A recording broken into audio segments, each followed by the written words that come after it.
정찰기 부대와 F-16 전투기 개량 사업 비용 등도 포함돼 있었습니다. 23일 현직 검사가 음주운전으로 적발된 데 이어 어제 또 다른 현직 검사가 음주 사고를 내 체포됐습니다. 해당 검사는 음주운전으로 이미 2차례나 적발된 전력이 있었습니다.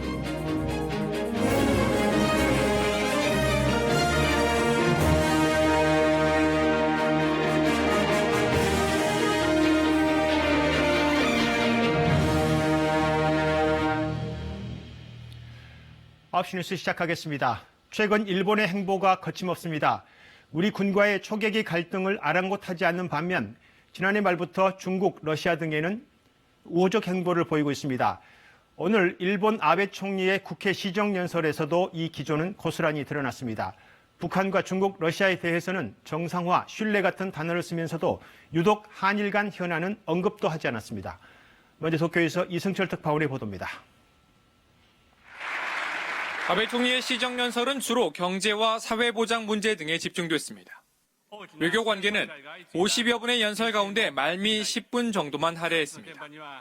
미국, 중국, 러시아 관계를 차례로 짚었고 그 후 나온 것은 북한이었습니다.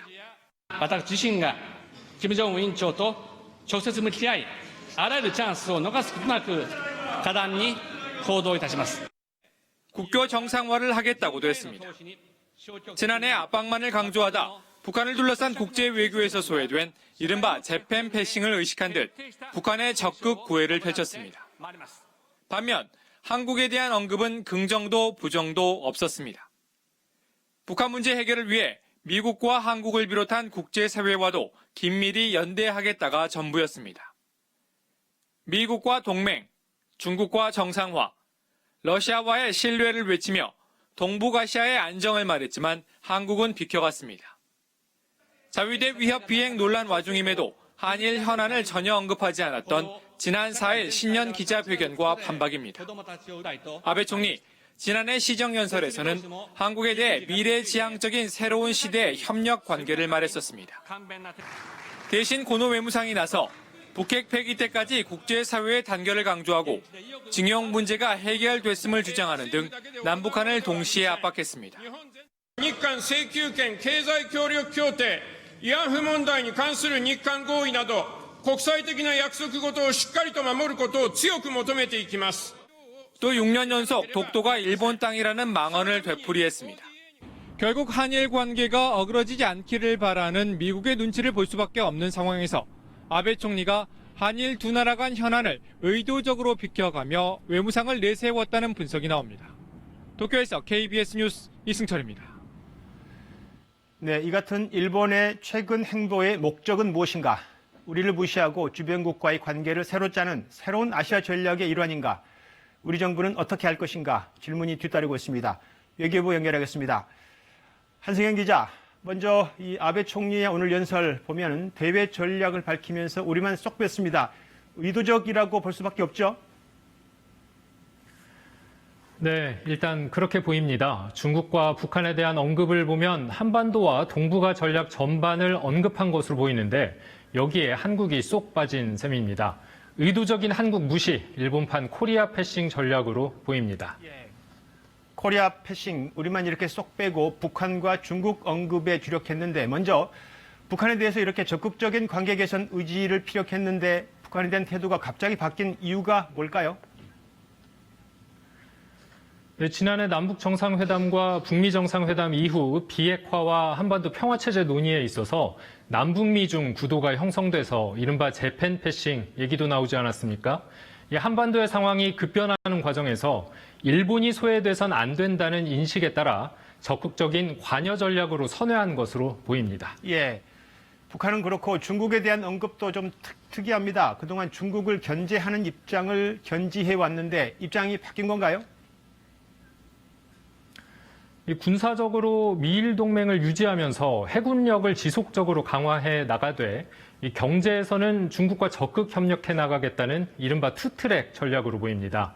지난해 아베 총리가 사상 최대 규모의 경제사절단을 이끌고 시진핑 주석을 만난 데 이어서 이번에 공식적으로 그런 입장을 천명한 것입니다. 트럼프 미 대통령에 대한 아베 총리의 실망감, 그리고 미국의 고립주의 경향에 대한 우려가 고루 반영됐다는 분석입니다. 네, 과거 그리고 그동안의 이 동북아 정세를 보면 한미일 동맹 협력 관계를 기본축으로 형성돼 왔는데 지금 상황에서 보면 일본이 우리를 제외하고 뭔가 새로운 아시아 전략을 짜고 있다 이렇게 볼 수도 있습니까?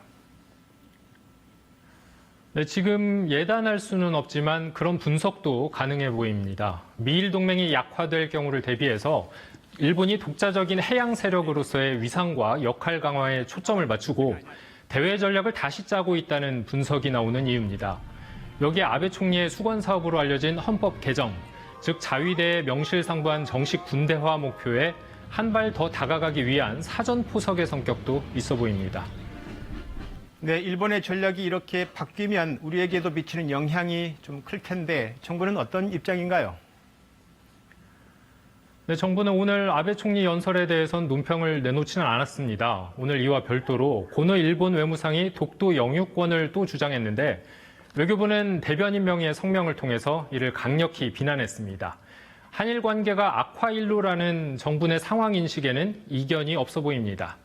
이와 함께 향후 동북아시아의 역학 구도에 변화가 일 것으로 보이는 만큼 다각적인 대응의 필요성이 제기되고 있습니다. 지금까지 외교부에서 전해드렸습니다. 네, 이 같은 한일 관계 속에서 해리 해리스 주한 미국 대사가 오늘 국방부를 방문해서 정경도 장관과 1시간 이상 비공개 면담을 했습니다. 오늘 면담에서 한일 간 초계기 갈등과 관련한 한미 간의 의견 교환이 이루어진 것으로 전해졌고 해군 제독 출신인 해리스 대사가 적극적 중재 방안 등을 제안했을 가능성도 제기되고 있습니다.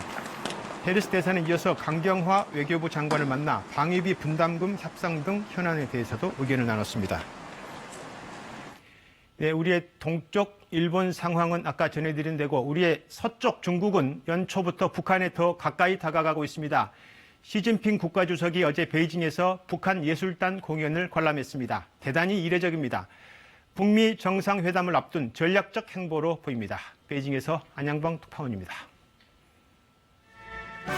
북한 공군국가 합창단이 웅장한 곡으로 공연 시작을 알립니다.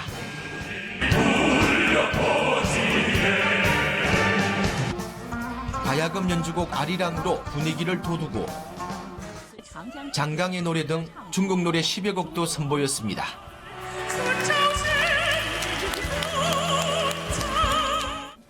1시간 반에 걸친 공연이 끝나고 시진핑 주석 부부는 무대에 직접 올라 출연진과 기념사진을 찍었습니다. 习近平指出，此次访演既是落实中朝双方重要共识的一项重要文化交流活动。 인민일보 등 중국 관영 매체도 예술단 공연을 비중 있게 보도했습니다. 시주석은 공연 전 외국 정상 부부가 아닌 북한 고위급 인사 한 명을 만났는데도 이례적으로 부인과 함께 면담했습니다. 주석의 공연 관람, 그리고 출연진과의 기념 사진 촬영. 지난해 4월 김정은 위원장도 중국 예술단이 방북했을 때 같은 예우를 해 상호주의 원칙에 따른 행보로 보여집니다. 하지만 시 주석은 예술단 단장격인 리수용 부위원장과의 면담에서 양국 국민을 행복하게 하고 세계 평화와 안정을 위해 노력할 것이라고 말했습니다. 시 주석의 발언은 북중 미르를 통해 대미 협상력을 키우고 한반도 문제에 대한 중국의 영향력을 과시하려는 것이라는 분석이 나옵니다. 국빈급 예우를 갖추고 초대받지 않은 사람은 일절 접근조차 허용되지 않았던 북한 예술단 공연. 양국 관계에는 큰 의미가 있겠지만 북미 정상의 비핵화 담판을 앞두고 과연 양국의 의도대로 작동할지는 미지수로 보여집니다. 베이징에서 KBS 뉴스 안양봉입니다. 금융권 채용 비리가 또 적발됐습니다. IBK 투자증권이 면접 점수를 조작해 3명을 부정 합격시킨 것으로 검찰 수사에서 확인됐습니다. 역시 외부의 청탁이 있었습니다. 부사장의 대학원 지도 교수라는 연줄도 동원됐는데 부정 합격을 위해서 여성 지원자의 점수를 일괄적으로 낮추기도 했습니다. 먼저 강병수 기자의 보도입니다. 2016년 IBK 투자증권은 대졸 신입사원 공채를 실시합니다. 경쟁률은 17대 1이었습니다. 광주모 사립대 경영학과 대학원에 재학 중이던 A씨는 최종 합격자 13명에 들었습니다. 검찰 조사 결과 A씨의 합격 배경엔 부당한 특혜가 있었습니다. A씨를 지도하던 모 교수는 IBK 투자증권 부사장 김모 씨의 석사 논문 지도 교수였습니다. 이 교수는 부사장에게 A씨를 추천했습니다. A씨는 1차 서류 통과도 어려웠지만 면접 등급이 상향 조정돼 결국 최종 합격했습니다. 지도교수가 부탁을 받으면은 자기간에는 신경 쓰려고 하는 것이 원래 정상 아닌가요? 여기저기 알아봐 주려고도 노래 지르고. 검찰은 IBK 투자증권이 2016년과 2017년 외부 청탁이 있었던 지원자 6명의 면접 등급을 조작했고 그중 3명이 최종 합격했다고 밝혔습니다. IBK 측이 여성을 떨어뜨리고 남성을 더 뽑은 혐의도 드러났습니다. 영업직에는 남성 직원이 더 유리하다며 여성 지원자 20명의 면접 점수를 억지로 낮춘 겁니다. 2017년 전체 지원자 가운데 여성은 45% 정도였지만 최종 합격자는 9명 가운데 1명에 불과했습니다. 검찰은 박모 전 본부장을 업무방해 등의 혐의로 구속 기소하고 전직 부사장과 인사팀장 등 3명은 불구속 기소했습니다. IBK 투자증권은 점수가 조작된 것으로 확인된 합격자에 대해 어떤 조처를 할 것이냐는 KBS의 질문에 재판 결과를 지켜보겠다는 원론적인 입장만 되풀이했습니다. KBS 뉴스 강병수입니다. 방금 들으신 대로 부정합격자 어떻게 할 거냐는 KBS 질문에 IBK 투자증권은 재판 결과를 지켜보겠다 이렇게 말했습니다. 그렇다면 채용 비리가 적발되고 재판에서 부정합격으로 판결까지 난 다른 은행은 어떻게 됐을까요? 우리은행 채용 비리로 은행장이 실형을 선고받았습니다. KBS가 확인해 봤더니 우리은행 부정합격자 28명이 아직도 다니고 있습니다. 끈질긴 K 김철인 기자가 추적했습니다.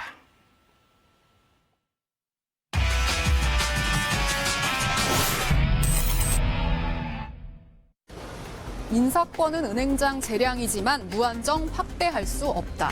은행은 그에 걸맞는 사회적 책무를 다해야 하고 그 기본은 공정한 채용이다. 이달 초 채용 비리 혐의로 법정 구속된 이광구 전 우리은행장의 판결문에 나오는 구절입니다. 공정 경쟁을 기대했던 많은 지원자들이 받은 절망감은 이루 가늠할 수 없다고도 했습니다. 궁금해졌습니다. 이 전 행장이 뽑아준 부정합격자들 어떻게 지내고 있을까요? 끈질긴 K가 처음 찾아간 우리은행 직원. 이광구 전 행장 판결문에 등장하는 부정 채용자입니다. 여기 입사를 언제 하셨어요? 왜 하고 있는 거예요? 2017년에 입사하신 거 맞으시죠? 청와대에 금융기관 보고서를 올리는 전 국정원 경제분석처장 딸입니다. 졸업학점 2.83, 입사 최소 기준이 3.0이었는데 무난히 합격했습니다. 아버지의 전화 한 통 덕이었습니다. 부행장에게 딸이 지원했는데 학점이 좋지 않으니 잘 부탁한다는 전화를 건 겁니다. 이광구 전 행장이 기소된 지 1년, 여전히 은행을 다니고 있었습니다. 저희가 취재를 부장님 말씀을 들어야 돼서 그래요. 또 다른 지점, 2016년 입사한 전 국기원장 조카입니다. 국기원은 2016년 우리은행을 주거래은행으로 선정하고 거액의 예금을 예치했습니다. 이 조카 역시 학점 미달이었지만 합격했습니다. 의원님 모르세요? 이미 서류에서 필터링 되셨는데. 금융감독원 간부의 조카, 은행 고위 임원의 딸, 모두 합격자 바꿔치기로 채용됐습니다. 끈질긴 K 확인 결과 부정합격자 36명 가운데 28명이 현재 재직 중이었습니다. 부정 채용이 판결로 모두 드러났지만 모르는 일이라고 말합니다. 선생님 때문에 다른 사람이 떨어졌다는 외삼촌께 여쭤보시거나 그런 거. 외삼촌이 지랄이고 취업하세요. 되게 불쾌하거든요. 이렇게 말씀하시는 게. 저는 제 실력대로 들어온 거고. 아버지에게 물어보라며 전화를 바꿔주기까지 합니다. 아버지들에게 직접 물어봤습니다. 제가 면접 보고 혼자 다 한 거예요. 위에가 어떻게 했는지, 옆에가 어떻게 했는지, 밑에가 어떻게 했는지 저는 아무것도 몰라. 그냥 처음 듣는 거예요, 지금. 그거는 얘기, 그거는 모르고 은행 절차에 의해서 인사부에서 알아서 했겠죠. 뭐. 역시 모르쇠입니다. 금수저 채용 비리로 전국을 떠들썩하게 만들었지만 정작 은행에선 입사 취소나 피해자 구제 단 한 건도 없었습니다.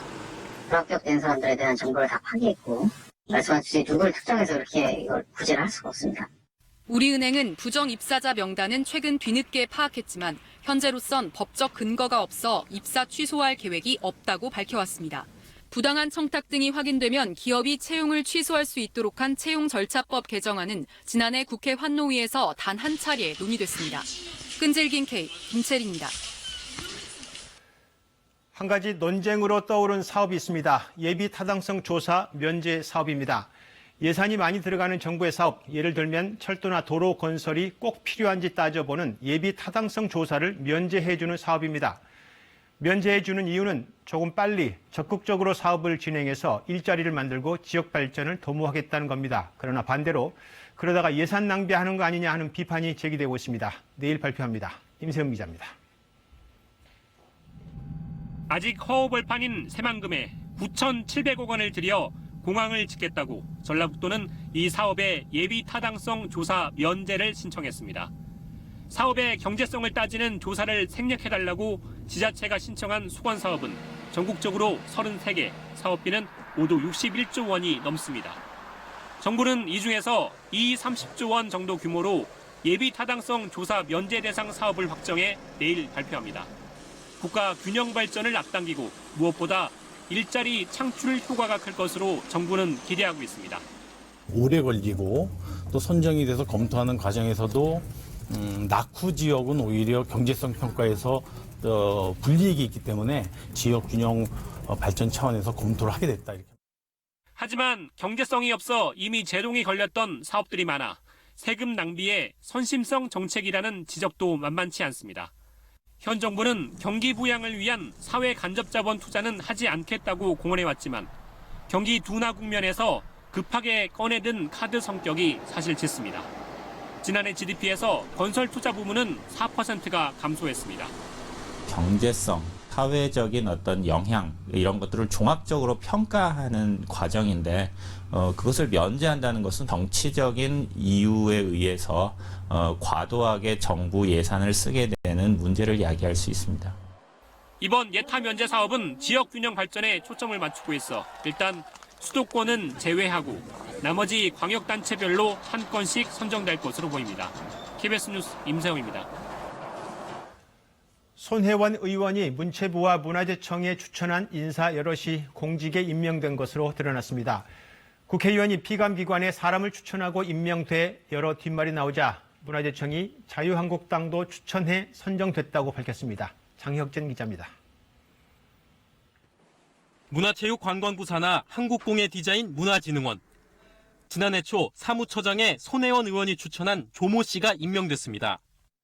국제공예 비엔날레 감독 출신 조 씨는 2015년부터 손 의원과 친분을 쌓은 것으로 알려졌습니다. 그러나 공무원 출신이 주로 맡아온 사무처장 자리에 전시 전문가 임명은 이례적이었습니다. 그 절차에 맞춰서 오신 분이시거든요. 그래서 사실 내부적인 반발이 있었다라고 사실 말하는 거는 저희도 사실 난감한 상황이에요. 문체부는 2017년 말 사무처장 공석이 길어져 도종환 장관이 직접 손 의원에게 추천을 요청했다고 밝혔습니다. 50명 규모 산하기관 간부 후임자를 장관까지 나서 찾았다는 겁니다. 공예 쪽에서는 상당히 왕성하게 활동하는 40대의 중반에 서 있는 장관이라고 그런 사람이고 전문성은 갖고 있다고 판단했기 때문에 손 의원은 또 지난해 무형문화재위원회에 지인 4명을 추천해 2명이 위원과 전문위원으로 위촉됐습니다. 그런데 전문위원 이모 씨는 손 의원 남편의 재단 이사입니다. 한 전직 무형문화재위원은 문화재위원에겐 문화재 지정 권한이 있고 지정되면 작품 가격도 10배까지 뛴다며 이해 충돌 소지가 있는 의원 추천은 적절치 않다고 말했습니다. 문화재청은 추천은 관례라며 염동열 자유한국당 의원 추천 인사도 무형문화재위원회 전문위원회에 선정됐다고 밝혔습니다. KBS 뉴스 장혁진입니다. 이번 손혜원 의원 파문으로 불거진 공직자의 이해 충돌 논란이 자유한국당으로 옮겨 붙고 있습니다. 자유한국당 장제원 의원의 대학 구조조정 사업 발언, 송원석 의원의 김천 문경간 철도 사업 발언이 가족의 사적 이해관계와 맞물려 있는 것으로 드러났습니다. 김현주 기자가 취재했습니다. 지난해 12월 29일 국회 예산결산위원회 예산안 조정 소위원회. 대학 구조조정 사업을 놓고 한국당 장제원 의원이 교육부 차관을 질타합니다. 장 의원은 자율개선대학은 지원금이 47억 원인데 역량강화대학은 19억 원이라며 다 죽이려고 하는 거냐 성토합니다. 두 등급의 지원금 격차를 조정하라며 그렇지 않으면 예산을 삭감하겠다 엄포를 놓습니다. 결국 교육부는 구조조정 계획서를 내야 하는 역량강화대학 지원금을 한국당 19억 원에서 23억 원으로 늘렸습니다. 교육부 관계자는 법정 시한을 넘겨 진행된 국회 예산심의에서 여야의 마지막 담판 내용 중 하나도 이 문제였던 걸로 안다고 말했습니다. 그런데 영양강화대학 후보군 30곳에는 동서대학교가 포함돼 있습니다. 이 학교 총장은 장 의원의 형입니다. 가족이 운영하는 대학과 연관된 문제를 언급한 것이 부적절하다는 지적이 나옵니다. 장 의원은 그러나 동서대 한 곳만을 위한 게 아니었다고 해명했습니다. 같은 당 송원석 의원, 예결위 전체 회의에서 지역구 현안을 언급합니다. 부총리님, 김천 문경 구간 철도에 대해서는 혹시 적극적으로 좀 검토해 주실 용의가 없으신가요? 철도가 추가로 연결되면 호재가 예상되는 김천역 주변. 송 의원은 역 맞은편 4층짜리 건물을 가족과 공동 소유하고 있습니다. 이에 대해 송 의원은 지역구 의원으로서 이미 예정된 사업을 추진했을 뿐 사익을 추구한 적은 없다고 밝혔습니다. 하지만 역 개발로 송 의원 개인 재산 가치가 높아진다는 점에서 이해충돌 금지 원칙에 위배될 수 있다는 지적도 나옵니다. KBS 뉴스 김현주입니다. 공직자의 이해충돌 논란 한 가지 더 있습니다. 주식의 경우에는 백지 신탁을 하도록 강제해서 이해충돌을 막는데 지금 보신 것처럼 부동산이나 다른 자산은 관련 규정이 없습니다. 공직자의 이해충돌을 놓고 여야의 공방도 더 달아오르고 있습니다. 이어서 최영훈 기자입니다. 더불어민주당과 자유한국당, 손혜원 의원 때와 달리 이번에는 공수가 바뀌었습니다. 사적 이익을 추구하는데 권한이 이용됐을 개연성이 매우 크다 의혹을 제기하고 있습니다. 두 분 의원님은 이 의혹 제기에 대해서 합당한 설명을 해야 된다. 손혜원 의원의 사건은 범죄이고 그리고 자당 의원들의 이러한 부분은 이해 충돌에 해당한다고 보이지 않지만 그렇다고 하더라도 이해 충돌에 불과합니다. 논란이 생기는 건 현행법의 이해충돌의 기준과 범위는 무엇이고 위반하면 어떻게 제재할지가 모호하기 때문입니다. 공직자윤리법은 있지만 추상적인 수준에 그치고 있고 주식을 보유할 경우에는 관련 상임위 활동을 피하거나 백지 신탁을 하게 했지만 주식 이외의 부동산 등 다른 자산에 대한 규정은 따로 없습니다. 공직자의 이해충돌을 방지하는 법조항은 2015년 부정청탁 금지법 원안에 들어가 있다가 논의 과정에서 사라졌습니다. 당시 회의록을 보면 취지는 이해하지만 내용이 모호하다, 적용 범위가 엄청나게 넓다는 부정적인 입장이 많았습니다. 이후에도 이해충돌 방지 의무를 담은 개정안이 몇 건 발의됐지만 상임위 문턱을 넘지는 못하고 있습니다. 공정성과 객관성을 확보하기 위한 제도지 어떤 사람의 업무 영역을 제한하려는 취지는 아니죠. 오늘 국회에서는 모든 국회의원과 그 친인척의 재산, 상임위 발언 등을 전수조사해보자는 말이 나왔습니다. 국회의원들은 지역구와 이익단체 등으로부터 일상적으로 민원을 받는 만큼 이익 충돌에 대한 제도적 고민이 필요한 시점입니다. KBS 뉴스 최영원입니다. 군 장교가 민감한 군사 자료를 외부로 유출했다 적발됐습니다. 국내 최대 로펌인 김앤장에 넘겼다는데 군 검찰은 이 장교가 해당 로펌에 취업하기 위해 벌인 일로 보고 조사 중입니다. 보도에 정세회 기자입니다. 국방부 법무관리관실에 근무하던 신모 중령은 지난해 여름 국방 분야 사업계획서라는 제목의 자료를 작성합니다. 새롭게 창설될 고고도, 중고도 무인정찰기 부대의 시설 공사 내용과 F-16 전투기 개량 사업 비용 등이 담겼습니다. 국방개혁 2.0에 따른 새로운 법률 시장 창출이라는 목차에서는 국방부 직할부대 개편 방안과 부대 이전 내용도 포함됐습니다.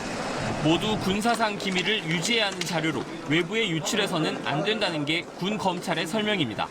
신중령은 이 같은 내용을 우편과 이메일을 통해 김앤장 법률사무소 소속 변호사들에게 보냈습니다. 군 검찰은 신중령이 올해 1월 전역한 뒤 김앤장에 취업하기 위해서 자료를 유출한 것으로 보고 있다고 밝혔습니다. 군 검찰은 또 신중령이 조언을 구한다며 현직 검사와 다른 변호사들에게도 자료를 보냈다고 전했습니다. 신중령은 당초 지난해 말 대령으로 진급할 예정이었지만 이 같은 혐의가 드러나면서 진급이 취소됐다고 공군이 밝혔습니다. 정찰 자산이라는 것은 평시에 군에서 가장 중요한 자산입니다. 그런 것들을 우리 군 장교들이 소홀히 다룬다는 것은 상당히 좀 유감스럽다고. KBS는 신중령 측의 입장을 듣기 위해 연락을 취했으나 신중령 측은 이에 응하지 않았습니다. 군 검찰은 유출 자료에 군사상 기밀이 포함된 것으로 보고 군사상 기밀 누설과 공무상 비밀 누설 등의 혐의로 신중령을 불구속 기소했습니다. KBS 뉴스 정세배입니다. 그렇다면 신모 중령은 어떻게 대형 로펌을 가려고 했을까요? 변호사 자격증은 있지만 소송 업무를 한 경력도 없는데 말입니다. 이런 인력이 로펌 김앤장엔 왜 필요했을지 한우리 기자가 설명해 드립니다.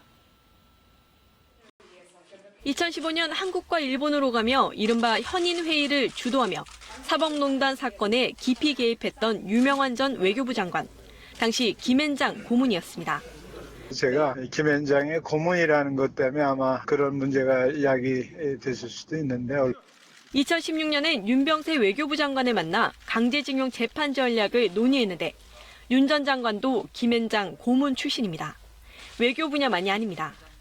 현재 윤창번 전 청와대 미래전략수석, 권도엽 전 국토부 장관, 김정석 전 서울지방경찰청장 등 각 분야의 전직 고위공직자들이 김앤장의 49개 분야에 고문으로 포진해 있습니다. 김앤장이 공개한 고문 인원만 78명입니다. 전문위원 인원도 이와 비슷합니다. 200명 가까운 전문 인력, 왜 필요할까? 김앤장이 주력하는 업무가 소송이 아닌 기업 자체의 감시와 법률 자문 등 컨설팅이기 때문입니다. 컨설팅으로 기업과 관계를 유지해야 대형 소송을 맡아 큰 매출을 올릴 수 있습니다.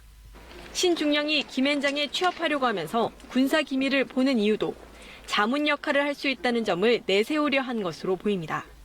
대형 로펌 소속 한 변호사는 로펌이 군 관계자를 영입하는 이유는 해외 방산업체의 국내 수출 자문과 대관 업무가 큰 목적이라고 설명했습니다. 이 때문에 김앤장 등 주요 대형 로펌이 군 인력을 적극적으로 끌어들이고 있다는 겁니다. 김앤장은 2017년 기준 1조 원 가까운 매출을 내며 세계 51번째 로펌으로 성장했습니다. 국내 전체 법률 시장 매출의 3분의 1 이상을 김앤장이 차지하고 있습니다. KBS 뉴스 한우리입니다. 흥행이냐 원칙 문제이냐. 자유한국당 내에서 황교안 전 총리와 오세훈 전 서울시장의 당대표 출마 자격을 두고 벌어지고 있는 논쟁인데요. 당 선관위는 두 사람의 자격에 문제가 없다는 잠정 결론을 내렸습니다. 보도에 최창봉 기자입니다. 오늘 자유한국당 비상대책회의, 황교안 전 총리의 당대표 출마 자격 논란을 두고 비대위원들이 공개적으로 문제를 삼았습니다. 모든 당원에게 공정하게 적용되고 어느 누구도 예외적으로 해석되거나 적용되어서는 안 된다. 예외는 없어야 한다고 생각합니다. 나는 다릅니다. 나는 예외요.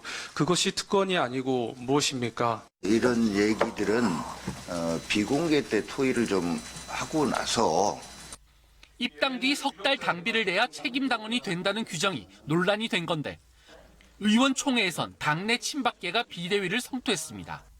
논란이 안 될 일을 김병준 비대위원장 등이 문제 삼았다. 정치적 의도가 있는 것 아니냐는 취지였습니다. 반면 정작 당사자들은 개의치 않는 분위기입니다. 황 전 총리는 내일, 오세훈 전 시장은 31일 출마 선언을 준비 중입니다. 제가 지금 우리 당 자유한국당과 첫사랑에 빠졌습니다. 정통 보수 세력만 결집시켜서는 내년 총선이 정말 수도권은 어렵겠다는 생각을 하지 않을 수가 없습니다. 내일 소집될 한국당 선거관리위원회는 두 사람의 출마 자격에 문제가 없다는 쪽으로 방향을 잡았습니다. 정당의 설립 목적과 관례와 당규를 해석하는 이상 모두가 참여할 수 있는 기회를 준다는 쪽으로 갈 것 같아요. 그러나 당 선관위 결정 이후 비대위 의결을 거쳐야 하는지에 대해서도 의견이 엇갈리고 있어 당분간 논란은 계속될 것으로 보입니다. KBS 뉴스 최창봉입니다. 음주운전자 처벌을 대폭 강화한 윤창호법이 시행된 지 한 달이 넘었습니다. 어떤 변화가 있었을까요? 시행 전과 비교하면 음주운전 적발 건수가 30%나 줄었습니다. 음주사고 부상자는 44%, 사망자 수는 무려 70%나 줄었습니다. 윤창호 씨의 죽음과 친구들의 노력이 헛되지 않은 걸까요? 극적인 변화입니다. 시민들의 경각심이 높아진 건 분명해 보입니다. 그런데 이 강화된 법에 잣대를 들이대는 검사 2명이 최근 잇따라 음주운전으로 적발됐습니다. 한 검사는 사고까지 냈는데 심지어 이번이 3번째 음주 적발입니다. 김민혁 기자가 취재했습니다. 서울 서초구의 한 아파트입니다. 경비원들이 접근을 막고 있는 차 한 대가 있습니다. 네, 알겠습니다. 가까이 가서 살펴봤습니다. 측면이 심하게 긁혔습니다. 어제 오후 이승용차가 다른 차량을 들이받았습니다. 멀리서 제가 걸어가고 있었는데 쿵 하는 소리가 들려가지고 가서 보니까 제 차였죠. 가해 차량 운전자는 서울고등검찰청 소속 김모 검사. 김 검사는 별다른 조차 없이 집으로 가버렸고 피해자는 경찰에 신고했습니다. 좀 인사불성 있는 상태셔가지고 제가 이제 술 드셨냐고 물어보니까 아무 말 없이 다시 차에 타시길래 경찰이 김 검사를 찾아갔지만 음주 측정을 거부해 현행범 체포했습니다. 경찰서에 연행에 측정한 혈중 알코올 농도는 0.264%, 면허 취소 수준이었습니다. 김 검사는 2015년과 2017년에도 음주 단속에 적발됐고 이번이 3번째입니다. 전화 안 받겠습니다. 어제 그 사고 때문에 좀 입장을... 지난 23일엔 같은 서울구검 소속 정모 검사가 음주운전을 하다 사고를 냈습니다. 나흘 만에 검사가 또 음주사고를 낸 겁니다. 고 윤창호 씨 사고 이후 법무부는 음주운전 엄벌 의지를 밝혀왔고 특히 검찰의 역할을 강조했습니다. 벌금형이 아니라 징역형을 구형을 하고요. 3년 내에 2번 이상 음주운전한 사람은 아예 구속수사하는 것입니다. 검찰 공무원이 3회 이상 음주운전을 할 경우 해임 또는 파면하도록 돼 있습니다. 대검찰청은 두 검사에 대한 경찰 수사가 끝난 뒤에 징계 여부나 수위를 결정할 예정입니다. KBS 뉴스 김민혁입니다. 민주노총이 대의원 대회를 열고 사회적 대화기구인 경제사회노동위원회 참여를 지금까지 논의하고 있습니다. 참여가 결정될 경우 경사노위엔 노사정 당사자가 모두 참여해 경제사회노동 분야 주요 현안을 놓고 대화할 여건이 마련됩니다. 경제부 이승철 기자 연결합니다. 이 기자, 결론이 아직인가 봅니다. 논의가 길어지는 모양새인데요. 네, 대의원 대회는 오후 3시 반부터 시작됐습니다. 표결에 앞서 경사노위 참여에 관한 여러 가지 수정안들이 제안되면서 대의원 토론이 길어지고 있습니다. 우선 하나는 오늘 경사노위 참여를 결정하더라도 정부가 탄력근로 단위기간 확대 등을 국회에서 강행 처리할 경우 바로 경사노위를 탈퇴한다는 겁니다. 다른 수정안은 정부가 먼저 개정 움직임을 철회하지 않으면 경사노위에 참여하지 못하겠다는 겁니다. 민주노총은 표결을 통해 최종안을 결정할 예정입니다. 그동안 경사노위에는 경총과 대한상의 등의 사용자 단체가 모두 참여했지만 노동자 단체는 한국노총만 참여해 완전한 구성이라고 보기는 어려웠습니다. 이 때문에 지난주엔 문재인 대통령도 양대 노총위원장을 만나 경사노위 논의에 적극 참여해달라고 당부한 바 있습니다. 민주노총이 만약 오늘 경사노위 참여를 최종 결정하게 되면 경제, 사회, 노동 현안을 노사정 3자가 모여 협의하는 사회적 대화에 힘이 실릴 전망입니다. 하지만 정부가 탄력근로 단위기간 확대를 당장 2월까지는 처리할 예정인데 노사 양측 입장 차이가 워낙 커 과정이 순탄치는 않을 것 같습니다. 지금까지 민주노총 대의원 대회 현장에서 KBS 뉴스 뉴스주민 시간입니다. 정윤섭 기자 이 자리에 나와 있습니다. 정 기자, 첫 소식 시작해 주실까요? 네, 일단 저 짧은 발언 하나 듣고 좀 시작해 볼까 합니다. 어제 나왔는데요. 그 박성중 자유한국당 의원의 말 듣고 이야기 이어가도록 하겠습니다. 청와대 여민관에서 방에 콕 앉아있는 대통령이다. 문재인 대통령을 방콕 대통령이라고 지칭을 하고 있죠. 한국당 여의도연구소가 문 대통령 취임 이후에 600일 동안의 일정을 전수 분석한 결과를 발표하면서 저런 얘기를 한 건데요.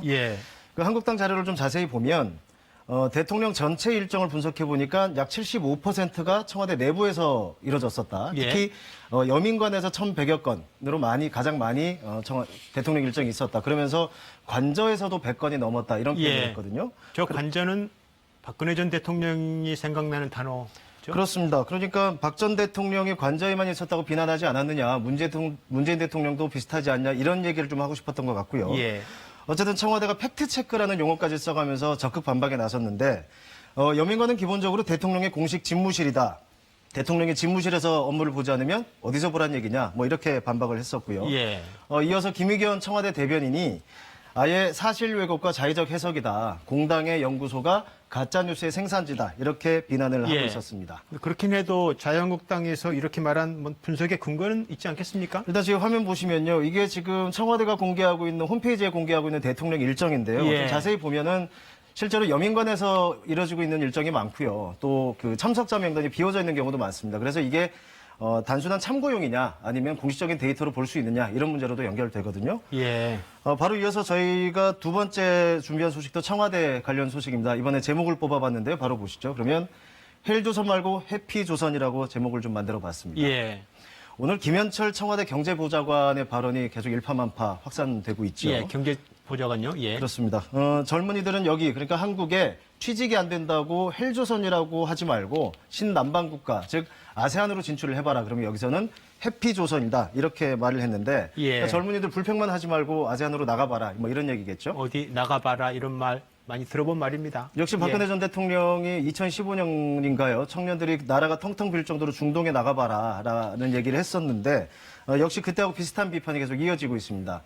김 보좌관은 한술 더 떠서 50, 60대에 대해서도 한 말이 있는데 예. 은퇴한 이후에 산에 가거나 SNS에 댓글만 달지 말고 역시 아세안으로 나가라. 그러면서 박항서 감독 같은 경우에는 베트남에서 인생 이모작을 대박을 내지 않았느냐 예. 이런 표현도 예. 했었거든요. 이게 할 수 있는 비유인가 싶어요. 50, 60대도 불평하지 말고 나가라.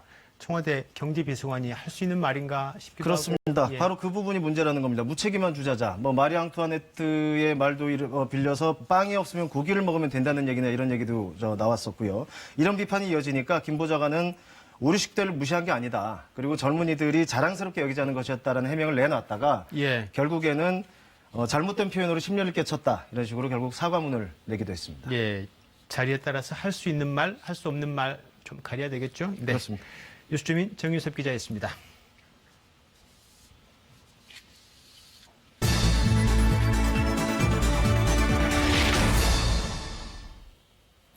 경기도 화성에서 한 40대 남성이 남녀 2명에게 흉기를 휘둘러 여성이 숨지고 남성은 크게 다쳤습니다. 숨진 여성의 지인으로 알려진 용의자는 달아나 현재 행방이 묘연한 상태입니다. 천효정 기자가 보도합니다. 112 신고센터로 다급한 전화가 걸려온 건 어젯밤 9시 30분쯤. 흉기에 찔렸으니 급히 출동해달라는 요청이었습니다.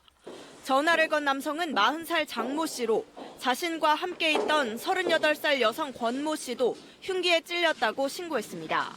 경찰과 119 구급대가 출동했지만 여성은 숨졌고 남성은 크게 다쳐 병원에서 치료를 받고 있습니다.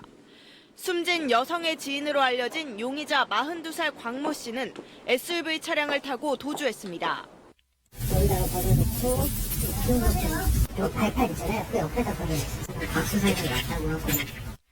경찰은 곽 씨의 차량을 30분 가까이 추격했지만 용인시 한박산 근처에서 놓쳤고 버려진 차량만 발견했습니다. 곽 씨의 차량이 발견된 곳입니다. 이곳에서 사고를 낸 곽 씨는 차량을 버리고 인근 야산으로 달아났습니다.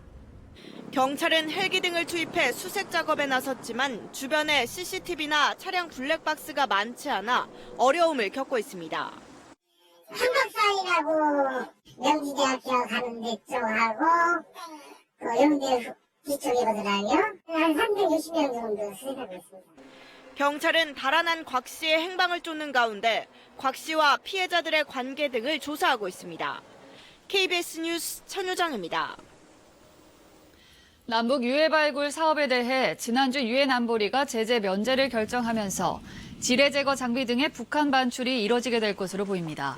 남북은 오는 4월부터 강원도 철원군 화살머리 고지 일대에서 공동 유해 발굴을 진행할 예정입니다.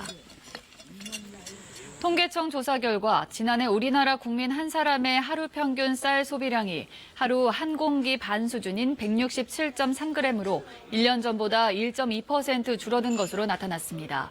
연간으로 보면 1인당 쌀 소비량은 61kg으로 전년보다 1.3% 줄어 통계 작성 이후 가장 낮은 수치를 보였습니다.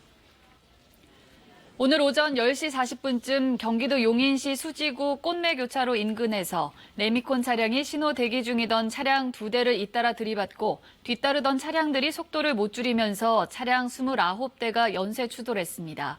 이 사고로 1명이 중상을 입는 등 모두 9명이 다쳤습니다. 외국인 가사도우미를 불법 고용한 혐의로 약식 기소된 조현아 전 대한항공 부사장이 정식 재판에 회부됐습니다.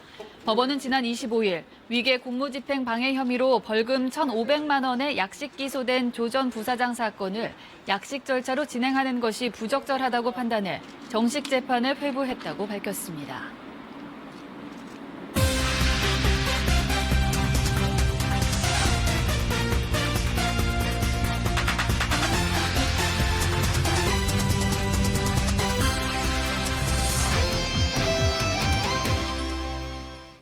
월요일 밤 스포츠 뉴스입니다. 아시안컵 8강에서 탈락한 축구 대표팀이 귀국했습니다. 기성용과 구자철 등의 잇단